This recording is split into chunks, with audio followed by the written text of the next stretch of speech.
Hello and welcome to this presentation on realism in digital games. My name is Katja and this is work that I conducted with my colleagues Sukran, Karaosmanoglu, Maximilian Altmeyer, Suarez, and Lennart Nacke.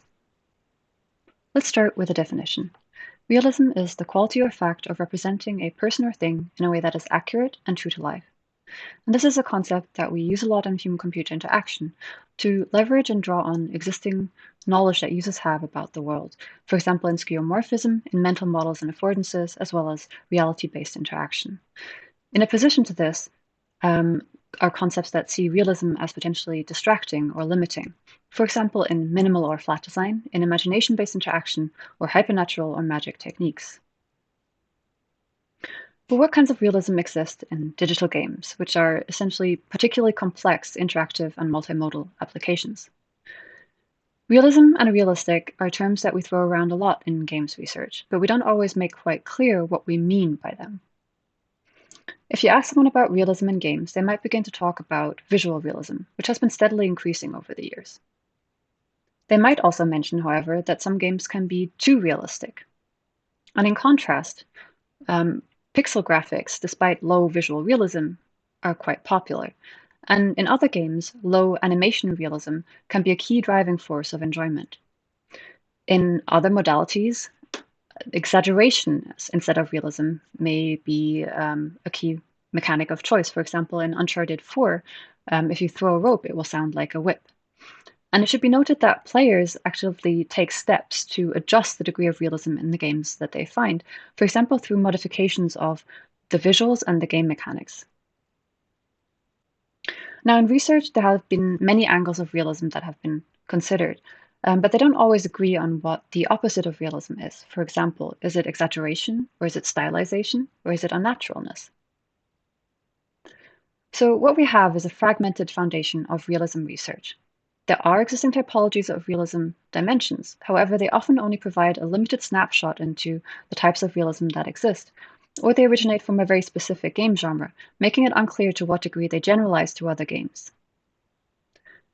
We need a systematic foundation for realism in order to enable future explorations of realism's design, its measurement, its contributing factors, and its effects on player experience.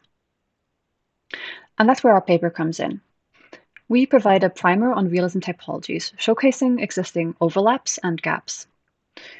Motivated by this, we contribute a systematic literature review in which we identify dimensions of realism, as well as various qualitative themes that showcase how researchers conceptualize the concept of realism. Based on this, we also developed a two-part framework as lenses onto the dimensions of realism that we identified. Our primer on realism typologies showcases the 4 different strands of research from which realism research has originated. These are both non-interactive media like TV shows, but also interactive media, for example, in simulator research, cave systems and VR research, and more recently, games research.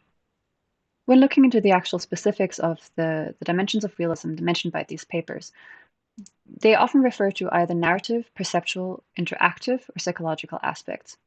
But when looking into the detailed dimensions of realism that are mentioned, there is a lot of overlap and confusion.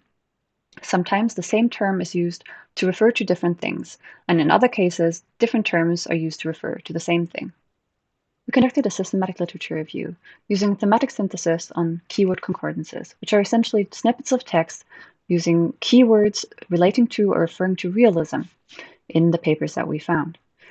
On this, we then conducted the thematic synthesis, identifying dimensions of realism and other first-order codes, and subsequently more interpretive second-order codes, to develop an understanding of how researchers conceptualize realism. Here are the 4 main qualitative themes that we found. Number 1, realism is an elusive, multidimensional construct. By this we mean that realism was often portrayed as having multiple dimensions, but what the definition of realism as a whole is, or which specific types of realism dimensions exist, was often not clear. Number 2, realism is often closely related to and conflated with many other concepts, among them immersion and enjoyment and presence. It was often unclear whether realism was considered to be the same as these concepts, contributing to them, or resulting from them.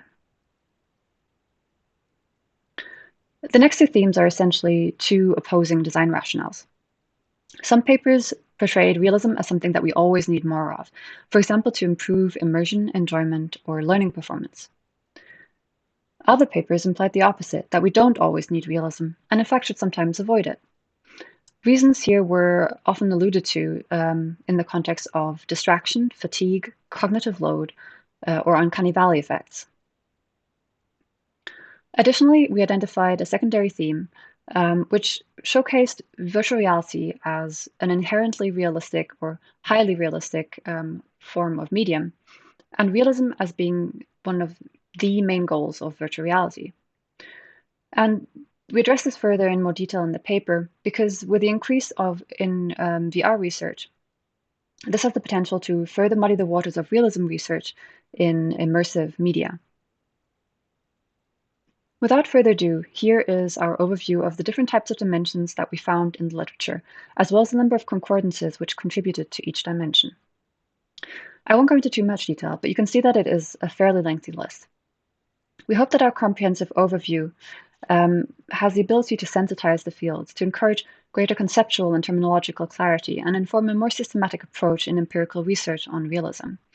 We also hope that it will provide a rough overview of the prevalence of specific realism dimensions in the literature so far.